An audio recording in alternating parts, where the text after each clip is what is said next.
राज्यसभा के उपसभापति हरिवंश ने जिनेवा में अंतर्राष्ट्रीय संसदीय संघ के 148वें सम्मेलन की महासभा के विषय पर चर्चा की अध्यक्षता की। वह सम्मेलन में भारत का प्रतिनिधित्व करने के लिए एक संसदीय प्रतिनिधि मंडल का नेतृत्व कर रहे हैं। दूसरे भाग के दौरान उन्होंने संसदीय कूटनीति, अंतर्राष्ट्रीय शांति और सुरक्षा के लिए पुलों का निर्माण विषय पर सम्मेलन को संबोधित किया। उन्होंने अंतर्राष्ट्रीय शांति और सहयोग को बढ़ावा देने में भारतीय संसद और सांसदों की भूमिकाओं पर प्रकाश डाला। हरिवंश ने दूर दूर तक शांति और सद्भाव को बढ़ावा देने के लिए प्राचीन भारतीय इतिहास के उदाहरण दिए। उन्होंने G20 और P30 सम्मेलनों की उपलब्धियों पर भी प्रकाश डाला, जो वसुधैव कुटुंबकम के प्राचीन दर्शन पर आधारित थे। आज India news bureau, Suzanne, Geneva, Switzerland. Honorable President, Secretary, Honorable fellow parliamentarians, good afternoon to all. It is indeed an honor to address this distinguished gathering on the theme of this conference. In this era of increasing interdependence and interconnectedness, the world today is faced with several transnational challenges. While addressing these complex challenges, parliamentary diplomacy offers one more avenue for fostering collaboration, dialogue, and peace among nations.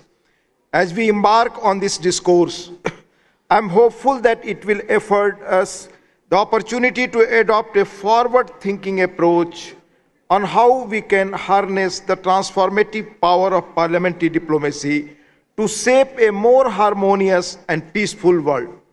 Vasudhaiva Kutumbakam, that is, one earth, one family, is the core value of Indian civilization. The theme of India's G20 presidency was one earth, one family, one future. The theme of this debate, that is building bridges for international peace, is reflected in this concept. As the mother of democracy, deliberative and advisory bodies have worked in India since ancient times. These deliberative bodies received foreign emissaries, including those from Greek and Roman empires, even in the 3rd century BC. The famous Buddhist king Ashoka, around 220 BC, sent several ambassadors from India to Southeast Asia to spread the message of peace and non-violence.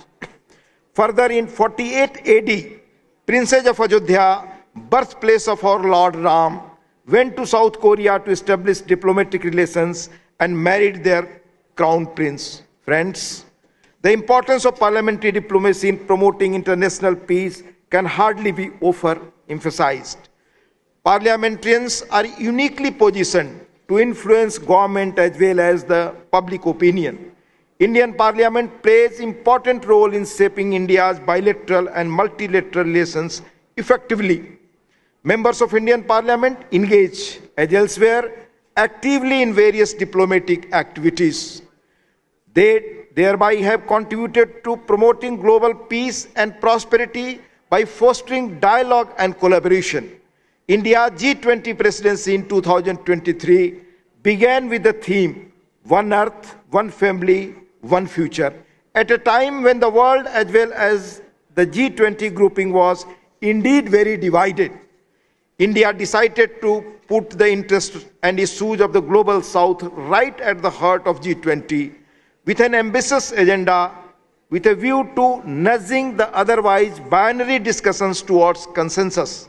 India successfully brought the weight of the global south to G20, which in turn bridged the divide at the New Delhi summit. The future indeed belongs to the global south, both demographically as well as economically, and our vision for future must have this at its core. The 9th P20 summit hosted by India during its G20 presidency underscored our commitment to shaping the global order through consensus and collaboration. While inaugurating the conference, our Honorable Prime Minister Sri Narendra Modi said, I quote, "A divided world cannot provide solutions to the major challenges facing humanity," unquote. This convergence of global leaders and parliamentarians highlighted the significant influence wielded by the collective voice of parliamentarians worldwide. Friends, Our parliamentary delegation in various bilateral and multilateral fora have highlighted the need for reforming international governance structures, including UN Security Council and international financial institutions, to reflect contemporary realities. In recent years, multilateral cooperation has encountered unprecedented crises. While in the United Nations, the crisis has manifested in form of funds cut and ever-increasing policy paralysis in its Security Council. Other institutions like Bretton Woods have faced a skepticism of effectiveness. The COVID-19 pandemic has also exposed vulnerabilities of the international system, particularly those of multilateral institutions.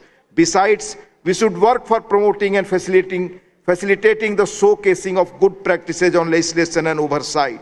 India believes in nurturing parliamentary partnership at the regional and international levels and is also ready to help other countries in capacity building by sharing its knowledge and experience. I reiterate the commitment of Indian Parliament extending cooperation to international efforts towards maintaining peace and security. Thank you. Jai Bharat. Thank you, India.